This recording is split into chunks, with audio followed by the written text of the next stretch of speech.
I see this terrible striving for arbitrary power that's associated with this crazy utopianism, but I still don't exactly understand it. I don't understand that what seems to be the hatred that motivates it, that you see bubbling up, for example, in identity politics and in the desire to do nothing but, let's say, demolish the patriarchy. It kind of reminds me, and this is something else I wanted to talk to you about, and you're an admirer of Erich Neumann and of Carl Jung. Yeah, and that's the Neumann connection is really interesting because I think he's a bloody genius. Yes. I really like The Great Mother is a great book, and really a great warning, that book, and also The Origins and History of Consciousness is one of my most influential books. Yeah. Yeah, that's so interesting. Yeah. I read an essay that you wrote. I don't remember when it was. A lecture I gave on Neumann at the NYU. Yes. Yes, it's always been staggering to me that book hasn't had the impact that it should have had. I mean, Jung himself, in the preface to that book, wrote that was the book that he wished that he would have written. It's very much associated with Jung's Symbols of Transformation, and it was a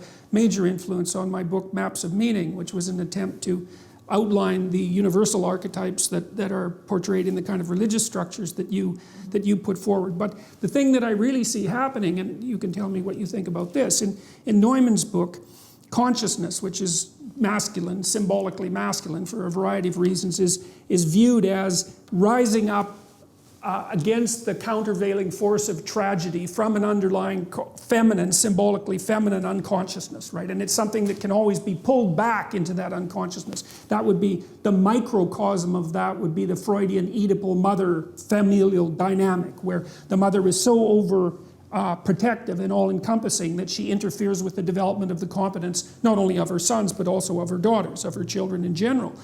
And it seems to me that that's the dynamic that's being played out in our society right now, is that there's this, and it's related in some way that I don't understand, to this insistence that all forms of masculine authority are nothing but tyrannical power. So the symbolic representation is tyrannical father with no appreciation for the benevolent father, and benevolent mother with no appreciation whatsoever for the tyrannical mother, right? And that's that. And because I thought of ideologies as fragmentary mythologies. That's where they get their archetypal and psychological power, right? And so in a balanced representation, you have the terrible mother and the great mother, as Neumann laid out so nicely.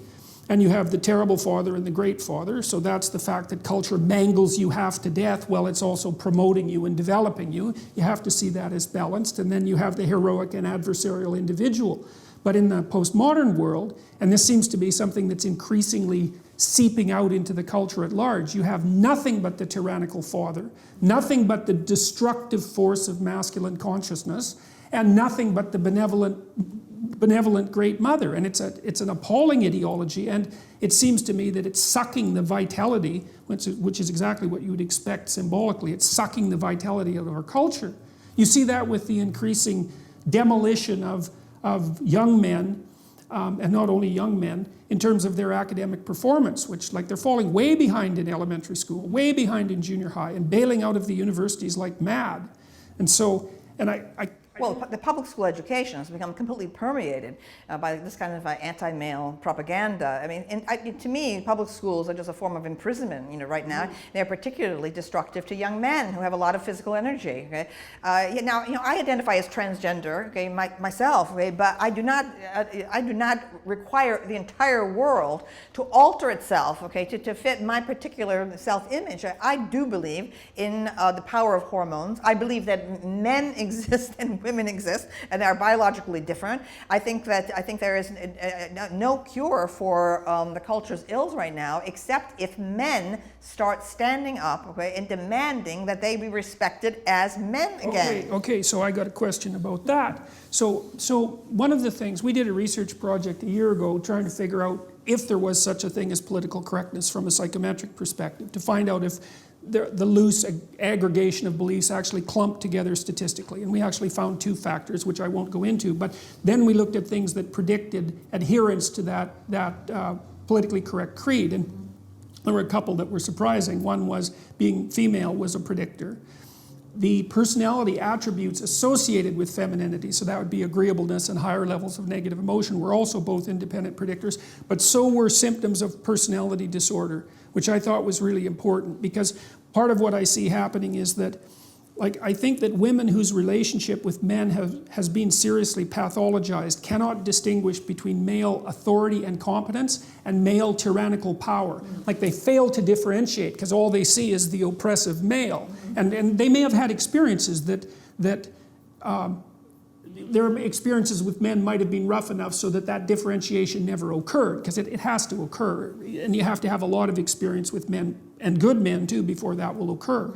But it seems to me that we're also increasingly dominated by a view of masculinity that's mostly characteristic of women who have terrible personality disorders and who are unable to have healthy relationships with men. Now, but here's the problem. You know, this is something my wife has pointed out too. She said, well, men are going to have to stand up for themselves, but here's the problem. I know how to stand up to a man who's unfairly trespassing against me. And the reason I know that is because the parameters for my resistance are quite well defined, which is we talk, we argue, we push, and then it becomes physical, right? Like if we move beyond the boundaries of civil discourse, we know what the next step is. Okay, that's forbidden in discourse with women. And so I don't think that men can control crazy women. I really don't believe it. I think that they have to throw their hands up in it's not even disbelief. It's that there's no step forward that you can take under those circumstances, because if the man is offensive enough and crazy enough, the reaction becomes physical right away, or at least the threat is there. And when men are talking to each other in any serious manner, that underlying threat of physicality is always there, especially if it's a real conversation, and it keeps the thing civilized to some degree.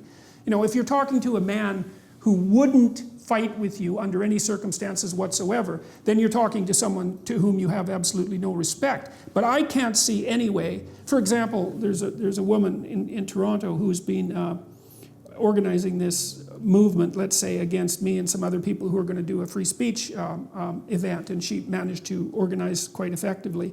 And she's quite offensive, you might say. She compared us to Nazis, for example, which, you know, publicly, using the swastika, which wasn't really something I was all that fond of. But I'm defenseless against that kind of female insanity, because the techniques that I would use against a man who was employing those tactics are forbidden to me. So I don't know, like, it seems to me that it isn't men that have to stand up and say enough of this, even though that is what they should do. It seems to me that it's sane women who have to stand up against their crazy sisters and say, look, enough of that, enough man-hating, enough pathology, enough bringing disgrace on us as a gender. But the problem there, and then I'll stop my little tirade, is that most of the women I know who are sane are busy doing sane things, right? They're off, they have their career, they have their family, they're quite occupied, and they don't seem to have the time or maybe even the interest to go after their crazy harpy sisters. And so I don't see any regulating force for that terrible femininity. And it seems to me to be invading the culture and undermining the masculine power of the culture in a way that's, I think, fatal. I really do believe that. I too believe that this is symptomatic of the decline of Western culture, and it will just go down flat. I don't think people realize that, you know, masculinity still exists, okay, in the world as a code among jihadists, okay, and when you have passionate masculinity, okay, circling the borders like the Huns and the Vandals during the Roman Empire, that's what I see. I see this culture rotting from within, okay, and disemboweling itself, literally. Now, I have an overview of why we're having these problems, right? And it comes from the fact that I'm the product of an immigrant family. All four of my grandparents and my mother were born in Italy. So I remember from my earliest years in this factory town in upstate New York, where my relatives came to work in the shoe factory. I can remember still, okay, the life of the agrarian era, okay, which was for most of human history, okay, the agrarian era, where there was the world of men and the world of women, and the sexes had very little to do with each other. Each had power and status in its own realm. right? And they laughed at each other in essence, okay? yeah. The women had enormous power. In fact, the old women ruled, not the young, beautiful women like today, okay? But the older you were, the more you had control over everyone, including the mating and marriage. There were no doctors, so you had the old women were like midwives and knew all the ins and outs of this inherited knowledge about pregnancy and all these other things, right? I can remember this and the joy that women had with each other all day long, okay? Cooking with each other, companions to each other, talking, conversing. My mother remembered as a small child in Italy, when it was time to do the laundry, they would take the laundry up the hill to the fountain, Il Sorgo, okay, and do it by hand. They would sing, they would picnic, and so on, all right? And we get a glimpse of that in the Odyssey, when Odysseus is thrown up naked on the shores of Phaeacia, all right? And he hears the sound of women, young women laughing and singing, and it's Nausicaa, the princess, bringing the women to do the laundry. Okay, it's exactly the same thing, right? So there was each gender had its own hierarchy, its own values, its own way of talking, and the sexes rarely intersected. Like I can remember in childhood, on a holiday, typical, it could be a Christmas, it could be a Thanksgiving, whatever, the women would be cooking all day long, everyone would sit down to eat, okay, and then after that, okay, the women would retire en masse to the kitchen, and the men would go, I would look through the window and see all the men would be all outside, usually gather around the car, okay, at a time when cars didn't work as well as they do today, with the hood up, okay, and the men would be standing with their hands on their hips like that, everyone's staring at the engine, okay, and I went, that's how I learned, okay, men were refreshing themselves by studying something technical and mechanical after being with the women, okay, during the dinner, okay, and so all of these problems of today are the direct consequence of women's emancipation and freedom from housework, thanks to capitalism, okay, which made it possible for women to have jobs outside the home for the very first time in the 19th century, no longer to be dependent on husband or father or brother, right? And so this great thing that's happened to us, that allowing us to be totally self-supporting, independent agents, has produced all this animosity between men and women, because the women feel unhappy. Women today,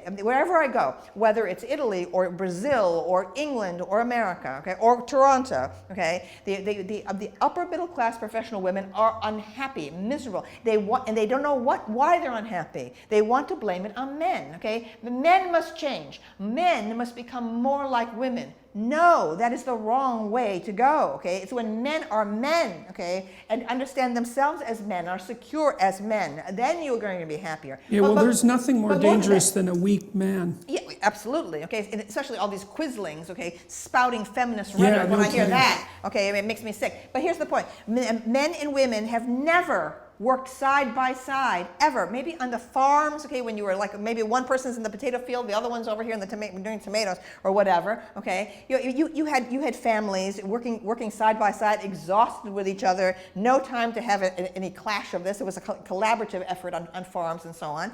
Never in all of human history have men and women been working side by side. And women are now the pressure about Silicon Valley. They're also sexist. Oh, they don't allow women in and so on. The men are being men in Silicon Valley, all right, and so on. And the especially women, the engineers. And the women are demanding that, this is terrible, you're being sexist. Maybe the sexes, okay, have their own particular form of rhetoric, their own particular form of identity, okay. Maybe, okay, we need to re-examine, okay, this business about, maybe we have to perhaps accept some degree of tension and conflict between the sexes, okay, in a work environment. I don't mean harassment. I'm talking about women feeling disrespected, how somehow their opinions when they express them, okay, are not taken seriously, or even Hillary Clinton is complaining. Oh, when a woman writes something online, she's attacked immediately, and so on. Well, everyone's attacked online. What are you talking about? The world is tough. The world is competitive. Okay, identity is honed, okay, by conflict. The idea that there should be no conflict, that we have to be in this bath, okay,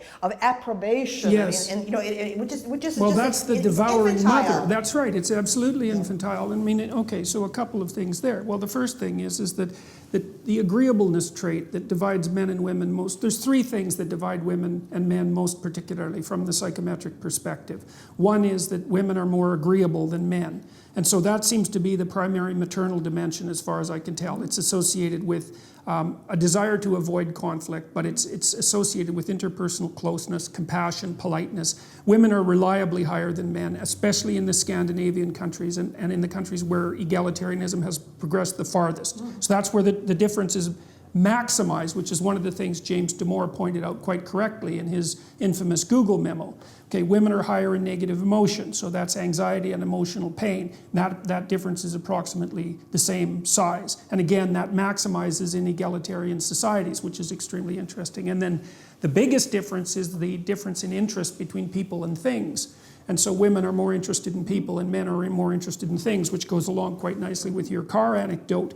But the thing about men interacting with men, again, is that it isn't that they respect each other's viewpoints. That's not exactly right. What happens with a man, and I know a lot of men that I would regard as remarkably tough people for one reason or another. And everything you do with them is a form of combat. Like if you want your viewpoint taken seriously, often you have to yell them down. And like they're not going to stop talking unless you start talking over them, you know. And it's not like men are automatically giving respect to other men, because that just doesn't happen. It's that the combat is there and it's expected. And one of the problems, and so this is part of the reason why I think men are bailing out of so much of academia and maybe the academic world in general, and maybe the world in general, is that men actually don't have any idea how to compete with women. Because the problem is that if you unleash yourself completely, then you're an absolute bully. And there's no doubt about that, because if men unleash themselves on other men, that can be pretty goddamn brutal, especially for the men that are really tough. And so that just doesn't happen with women ever.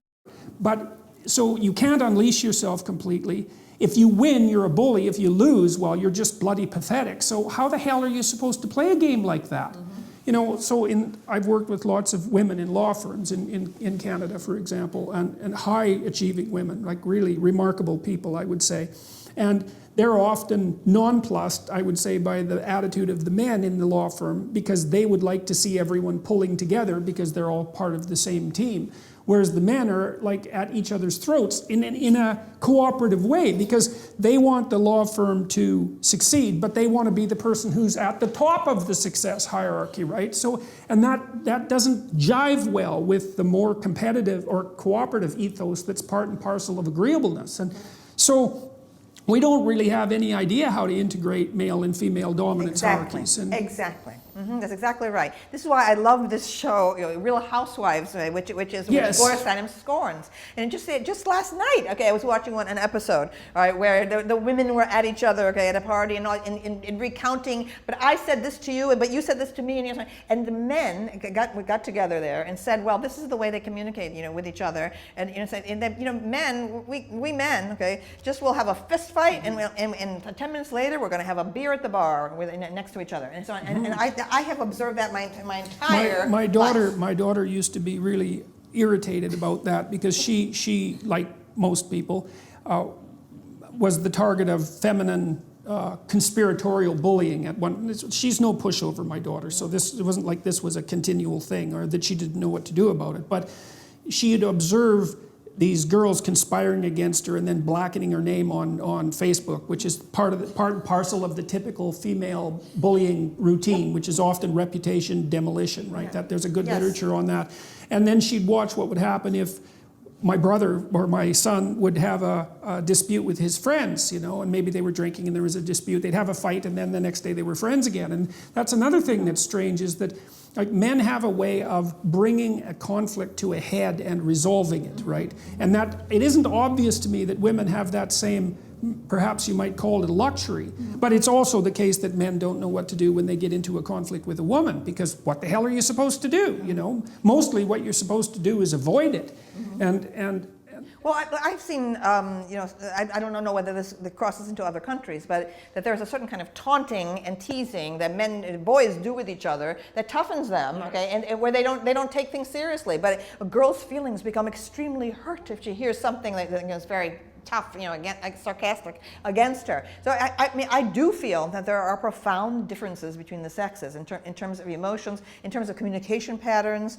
My father used to say that he could never follow women's conversations. He said women don't even finish sentences. That women understand immediately what the other woman is saying. Okay, in the way that women tend to be more interested, or have been traditionally more interested in soap operas, it's not just that the women were home without jobs. It's that I believe that soap opera does mirror the way women talk to each other. There's these communication patterns that have been built up through women, the world of women. Okay, which was it made sense there was a division of labor. Okay, it wasn't sexism against women that there was a division of labor. The men went off to hunt and did the dangerous things. The women stayed around the hearth because you had pregnant women, nursing women, older women. Okay, they were cooking and so on. So I feel that these communication patterns that we're talking about have been built up, okay, over the centuries. And the men had to toughen each other, okay, to go out.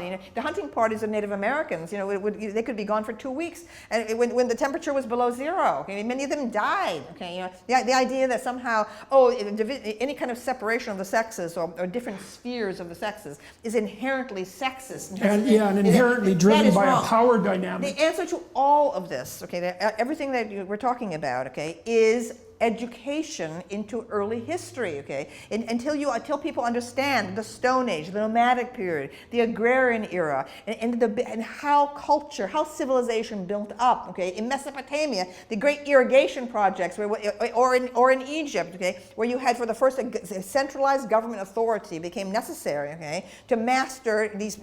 You had a situation where environmentally difficult situation like the deserts of Mesopotamia or the peculiar character of Egyptian geography, where you can only have a little tiny fertile line along the edges of the Nile, okay, an otherwise desert landscape. So the civilization and authority, okay, right, it's not necessarily about power grabbing, but about organization to achieve something for the good of the people as a whole. Yes, you see that. Well, that's exactly the symbolism of the Great Father. By reducing all hierarchy to power, okay, yep, and selfish power, okay, it is utterly naive. It's ignorant. Right? So I say education has to be totally reconstituted, including public education, to begin in the most distant past. So our young people today, who know nothing about how the world was created that they inhabit, okay, can understand, okay, what marvelous, technological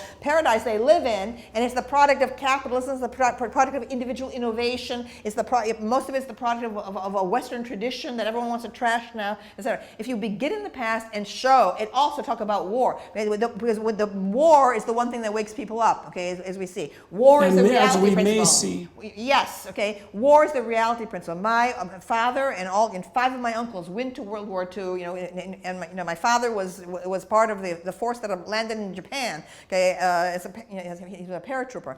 At the time of the Japanese surrender. Okay, and a couple uncles got shot up and so on. When you have the reality of war, when people see the reality of the horrors of war, Berlin burned to a crisp and so on, starvation, all kind. Then you understand. Okay, this marvelous mechanism that brings water, to the kitchen, and you flip on a light, and the electricity turns on. I know. Well, for me, and I suppose it's because I have somewhat of a depressive temperament. I mean, one thing that staggers me on a consistent basis is the fact that anything ever works.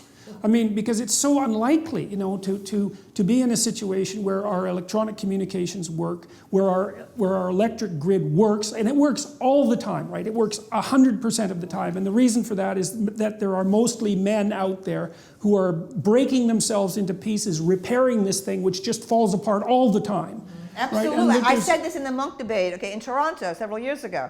I said that there's the invisible, all these elitist professors sneering at men. It's men who are maintaining everything around us. Okay, this invisible army, okay, which feminists don't notice. Right? Nothing would work if it weren't for the men. Regarded as oppressive, which is, and like a professor is someone who's standing on a hill surrounded by a wall, which is surrounded by another wall, which is surrounded by another wall, like it's walls all the way down, who stands up there and says, I'm brave and independent. It's like you've got this protected area that's so unlikely. It's so absolutely unlikely. And the fact that people aren't on their knees in gratitude all the time for the fact that we have central heating and air conditioning and pure water and reliable food, it's just, it's incredible. It's absolutely unbelievable. I mean, people used to die for the water supply, okay, it was contaminated with cholera, for heaven's sakes, right? People don't understand, okay, they had to have clean water, fresh milk, fresh orange juice, all of these things. These are marvelous. And all of the time. All of the time. Western culture is heading, okay, because we are so dependent on this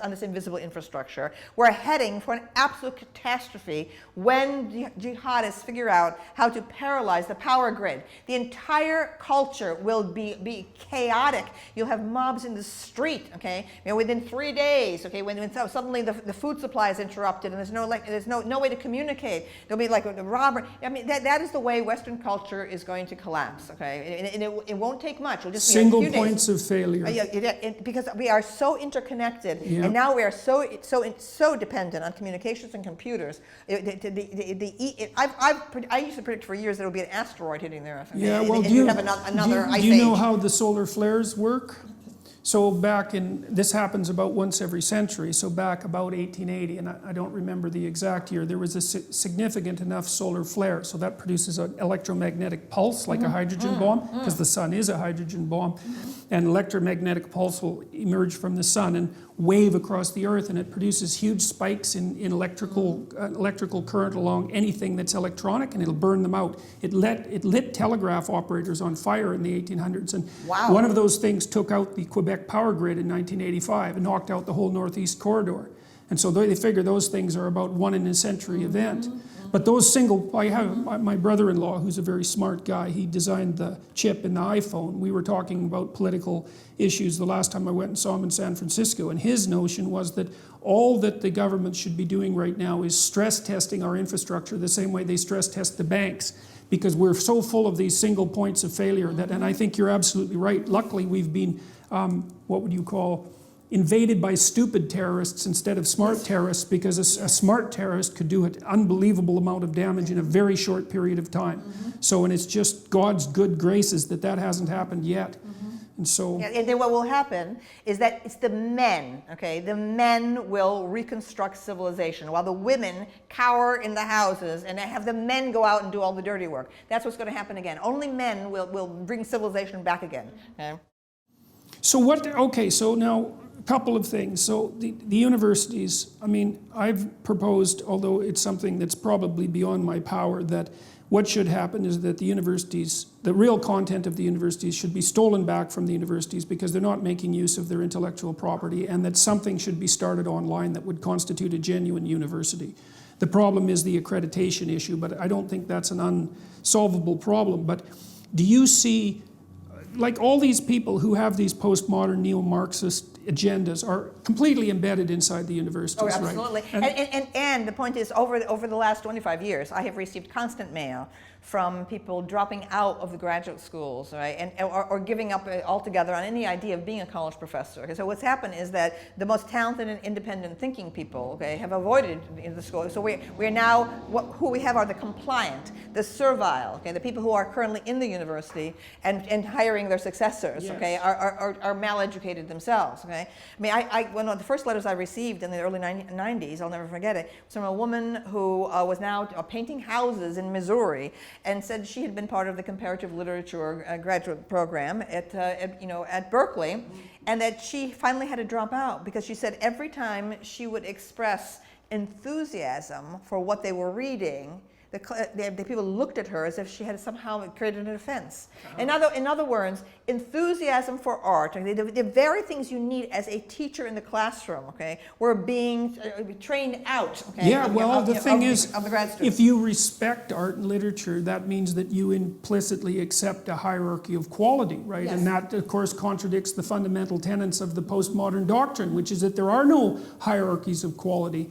And you talked a little bit earlier about the idea that you referred again to the idea that everything is associated with power, and that's the thing that I can't that's the thing that I can't help but associate with a kind of personality pathology. Like, you know, from a psychometric perspective, the best predictors of long-term success in our society are intelligence, IQ, which you can measure very accurately, and trait conscientiousness, which actually is a real testament to the culture, right? Because what you'd hope is that the smart people who work hard are the people who advance. It isn't like they deserve it exactly, that isn't what I mean. It's that if the culture is harnessing the productive power of individuals properly, then it should differentially reward people who are smart and conscientious, because they're going to do a bunch of really interesting work for the rest of us. And that's very well established finding. It's as good as any finding in the social sciences. But despite that, and despite the fact that everything works, which is a goddamn miracle of sorts, there is this consistent story that we live in a patriarchy, that it's only oppressive, that it's done nothing but oppress women since the beginning of time, which is also something that just boggles my mind, you know? Like, I know that men have sacrificed for women and children, including their lives, okay, for thousands of years. You know, yes, there's been brutality, but the brutality is in the minority, okay? Yes, this sick portrayal of human history is nothing but male oppression and female victimage, okay? This is a way to permanently ensure the infantilization of women. Yes. Absolutely. Yes, well, and you know, you can even make the case from a purely logical perspective. So here's an interesting fact. So most of the people who abused their children were abused as children. But most of the people who were abused as children don't abuse their children. Right? So if you look at the population of abusers, they were all abused. So you can say abuse causes abuse.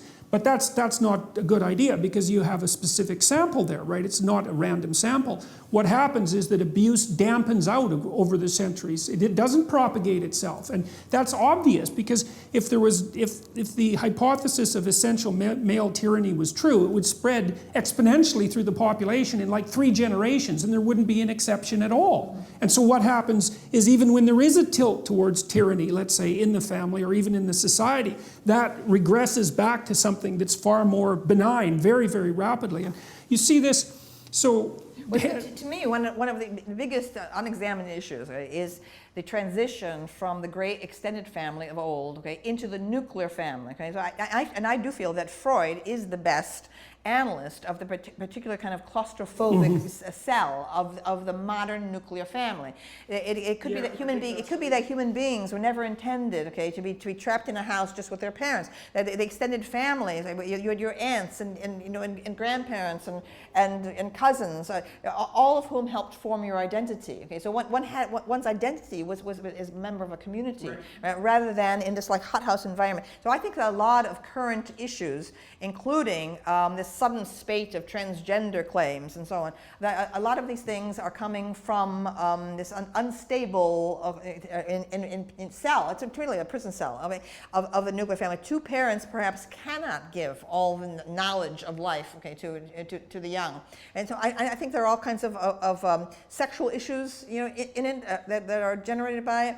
But with the psychology today is now simply a practical matter. People come in, the psychologist in the United States deals with your present problem. Let's not go into the distant past, okay? Let's just deal with our present problem, which obviously we have forms of communication. We need to like fix this, and then you'll be fine, okay? As a consequence, there's a complete absence of any kind of analysis of your experiences as a child with your parents, with your siblings and so on, how that might relate to your current sexual identity issues, whether it's transgender or whether it's homosexuality. It is you cannot possibly ask, okay, about any genesis of homosexuality today, okay, because that is automatically defined as homophobic. Well, excuse me, every single, as an openly gay person myself, every gay person I know, okay, there's some story there, okay, it seems to be in childhood. Not only that, there's a strange similarity of the storylines of all of my friends who are gay. Okay? There's a same pattern that had to do with blurred borderlines between a son and his mother and so on. I'm not blaming the mother. Okay? I'm not blaming the mother at all. Okay? What I see is a dynamic going on in the bourgeois house, the nuclear family, okay, where you had sometimes a distant father, okay, a father who was present but not really engaged, and a mother who made the son her companion in some way. Often the mother has has great imagination and flair, and they had a shared thing. And I mean, the idea that homosexuality has nothing whatever to do, okay, with your family life is nonsense. I believe, well, it's also completely, well, that's another thing. And I got a lot of trouble in Canada for my opposition to Bill C-16, which was a bill that had to do with transgender rights. And I didn't really give a damn about the transgender right issue. That had nothing to do with it.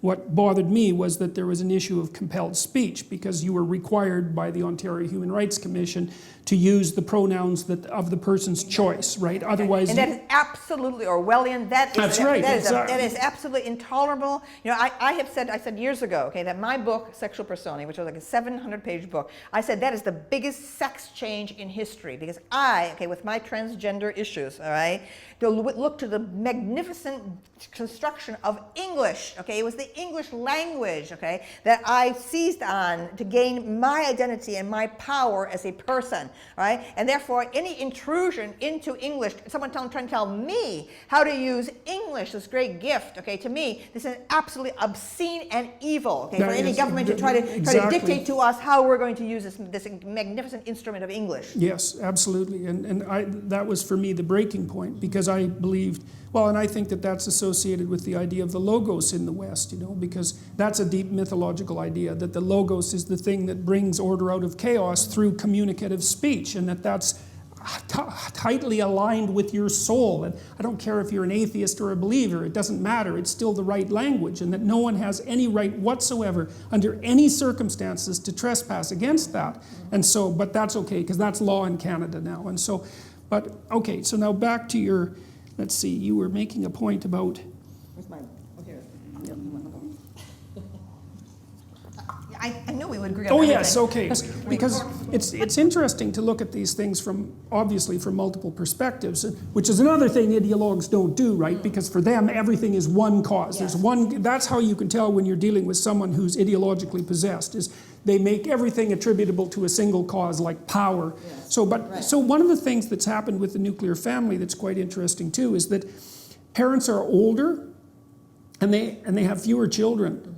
So you could imagine that hothouse environment in some sense has been exaggerated for a bunch of reasons. One is, well, your child is a lot more valuable to you if you're older and you only have one or two, right? Because you're not going to get another chance. First of all, you might have had some trouble having the child to begin with, and you're not going to get another chance. So you've got all your eggs are in one basket, so to speak. And then, of course, children don't have the number of siblings they used to have.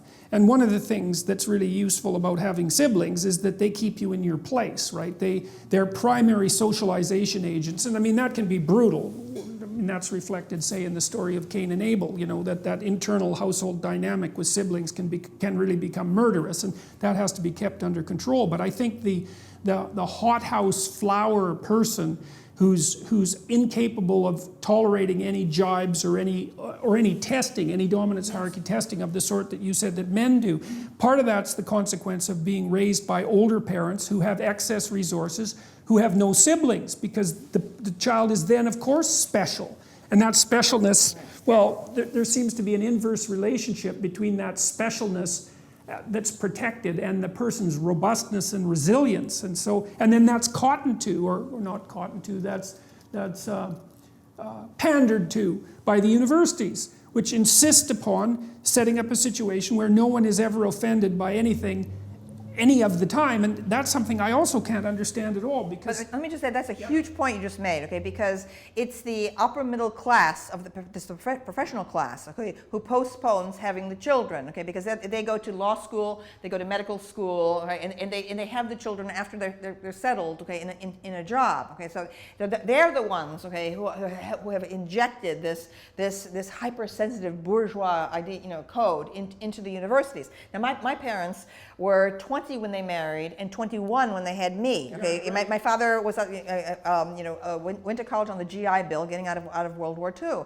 So when I was born, my father was still in college and was sweeping floors and so on. I am the product of young parents, and nature wants actually young parents, all right? Because pregnancy is quicker, it's safer, right, okay, and so on. And my parents had the energy, okay, to this youthful energy, that can-do spirit that came out of World War II and so on. I'm a product of that. Then my only other sibling was born 14 years later, okay? My father at this point was a college professor, okay? All right? So she had completely different parents than I did. So she has very excellent manners and so on. She's completely different, okay? All right? And I have all this like the energy. I mean, my parents were just out of their teens, okay? So now today we have this situation, and it's considered heresy to raise this issue, okay?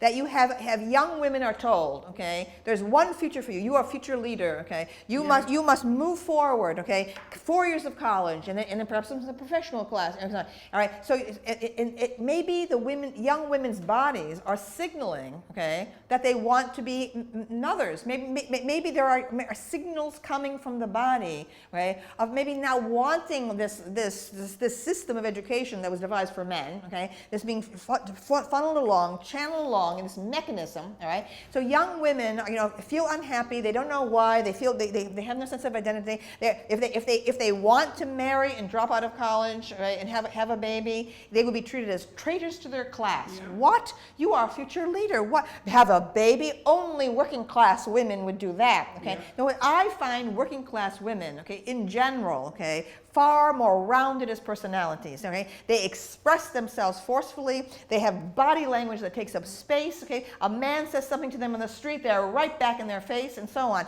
It is the bourgeois girls, okay, who are taught that they're special, okay? Who have to postpone actual life, okay, for all these years. These are the girls who misjudge the fraternity party setting. These are the girls who like run for parental protection and hand-holding on the committee investigating what went wrong on their date, and so on and so forth. So yes, I think that what you have located, that's very interesting. The idea that these young girls, okay, who are so sensitive, okay, in college, so unable to handle their sex lives, are the product of older parents because they went through the professional career track, right? Yes, and they have not had the experience of the competitiveness, and teasing of other siblings, and they don't know how to operate. Well, also, the thing about young parents is they don't care as much as older parents, and that actually turns out to be better, because what you really want for your children is minimum necessary intervention, right? And the developmental literature is actually quite clear on this. So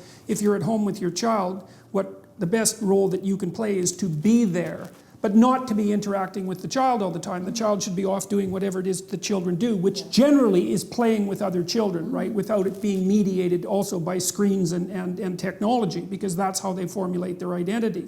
And that's how they learn to play joint games with other people. And the parent is supposed to be there as a recourse for the child when they go out a little bit farther than they can tolerate and they have to come back and get some security. And so, but that's especially not what happens to single children, because they're basically raised as miniature adults. So, and I wonder too, like, how much of the antipathy towards, these are dark musings, and I would say how much of the antipathy towards men that's being generated by, say, college-age women is deep repugnance for the role that they've been designed, and a disappointment with the men for who, like you think of those, is it Carpathian, I can't remember the culture. The basic marital routine was to ride into the village and grab the bride and run away with her on a horse, right? It's like the motorcycle gang member who rips the too naive girl out of the bosom of her family. The Sabine women, it's like an ancient myth. Yeah, there used to be bride stealing. It was quite widespread. Right. Yeah. Well, so I kind of wonder if part of the reason that modern university-age women aren't so angry is because that fundamental feminine role is actually being denied to them, and they're objecting to that at a really, really fundamental level, like a level of primitive outrage at. Well, what's happened is the chaos that my generation of the 1960s bequeathed through the sexual revolution. When I arrived in college in 1964, the colleges were still acting in loco parentis, in place of the parent. So at my dormitory, all women's dormitory, we women had to sign in at 11 o'clock at night. The men could run free the entire night. So it was my generation of women that rose up and said, give us the same freedom as men have. And the colleges replied, no, the world is dangerous, you could be raped, we have to protect you against rape. And what we said, was, give us the freedom to risk rape. Okay, and so today's women don't understand, it's a freedom that you want. It's the same freedom that gay men have when they go and they pick up a stranger someplace. They know it's dangerous. They know they could end up beaten up or killed. Okay, but they find it hot. If you want freedom, if you want equality, okay, then you have to start behaving like a man. Okay? So what we did is we gave freedom to these young women for several generations, but my generation had been raised in a far more resilient and robust culture. Okay, we had the strength, okay, to know what we wanted and to fight for what we wanted. These young women have been raised in this protective, terribly protected ways. Right? So I think in some strange, fashion, that all these demands for intrusion from these, Stalinist committees, sexual, investigating dates and so on, it's a way to reinstitute, okay, the rules that my generation threw out the window. So I think these young women are desperate. Not only that, but I have spoken out very strongly in a piece I wrote for Time Magazine, this is my most recent book, that raising the drinking age in this country, okay, from 18 to 21, okay, has had a direct result, okay, in these disasters of binge drinking fraternity parties. Because to let college students, the way we could, go out as freshmen, have a beer, sit in a protected adult environment, learn how to discourse with the opposite sex in a safe, environment, right, and so on. And now today, okay, because of the stupid rule that young people can't even buy a drink, okay, in a bar until they're 21, we have these fraternity parties that are like it's the caveman era. Well, of course, in this modern age, this disadvantages men. Okay, men want to hook up, men want to have sex. Women don't understand what men want. So, women are like put out because they're hoping that maybe the man will continue to be interested in them. Okay, the man just wants experience. Okay, the hormones drive toward. To me, I've theorized, okay, that the sex drive in men is intertwined with hunt and pursuit. Okay. Yes. And so on. I feel absolutely this is what women don't understand. Okay, and if women understood what I understand from my transgender perspective, all right, these women on the streets. Okay, I'm obviously Madonna, admirer, and I support pornography and prostitution. So I don't want what I'm about to say to seem conservative. It isn't. Okay, what I'm saying is the women on the street, young women, okay, who are jogging, okay, with no bra on, okay, short shorts, and have earbuds in their ears, okay, just jogging along like I said. These women do not understand the nature of the human mind. They do not understand the nature of psychosis, okay, and this intertwining that I'm talking about, okay, of the hunt and pursuit thing, okay. They're triggering a hunt thing, just what you have talked about in terms of the zebra herd, okay. They are triggering the hunt, okay, impulse, okay, in psychotic men, okay. To have here, there goes a very appetizing and totally oblivious animal, okay, bouncing along here, okay. So, and we're in a period now where psychosis is not understood at all, okay. And young women have had no exposure to movies like Psycho, okay, the kind of the rapist, serial murderer thing, and so on. The kind of strange dynamic that has to do with the assault on the mother imago, in the mind of the psychotic. So I think there's an incredible naivete. These young women are emerging and going to college, and in this like incredible Dionysian environment of orgiastic sexual experience in fraternity houses. They're completely unprepared for it, right? And so you're getting all this outrage. So feminist rhetoric has gotten more and more extreme in its portrayal of men as evil. But in fact, okay, what we have is a chaos. It's a chaos in the sexual realm. The girls have not been told anything real, okay, in terms of biological substratum to sexual activity. No, and there's full of lies about what constitutes consent too. Exactly. And it's become something that's essentially portrayed linguistically as a sequence of progressive contracts, which I think, I've thought for a while that we're living in the delusional fantasy of a naive 13-year-old girl. That's basically sums up our culture. And I look at all these sexual rules that permeate the academia, and I think two things. The first thing I think is, I know because I was an alcohol researcher for a long time, and you know that 50% of violent crimes are directly attributable to alcohol. So if you're murdered, there's about a 50% chance that you're drunk, and about a 50% chance that the person who kills you is drunk. And alcohol is the only drug that we know that actually amplifies aggression. It does that in laboratory situations. Plus, it's a great disinhibitor, right? So what alcohol does is it doesn't make you oblivious to the future consequences of your action. Because if you ask someone who's drunk about the consequences of something stupid, they can tell you what the consequences are. But it makes you not care. And it does that because it's technically an anxiolytic, like barbiturates or like benzodiazepines. And it also has an activating property for many people who drink. So it's a stimulant and an anxiolytic at the same time, and a very potent. It's very potent for both of them. And you know, we put young people together and douse them in alcohol, right, at the binge drinking level, and then, which also interferes with memory consolidation, which of course makes things much more complex. And then we're surprised when there are sexual misadventures, and you know, and then it's also attributed almost purely to the predatory element that's part and parcel of masculinity, but a tremendous amount of that is also naivety and stupidity. Yes. You know, because we expect, like 18-year-old guys, especially the ones that haven't been successful with girls, which is like 85% of them, because the successful men are a very small percentage of men.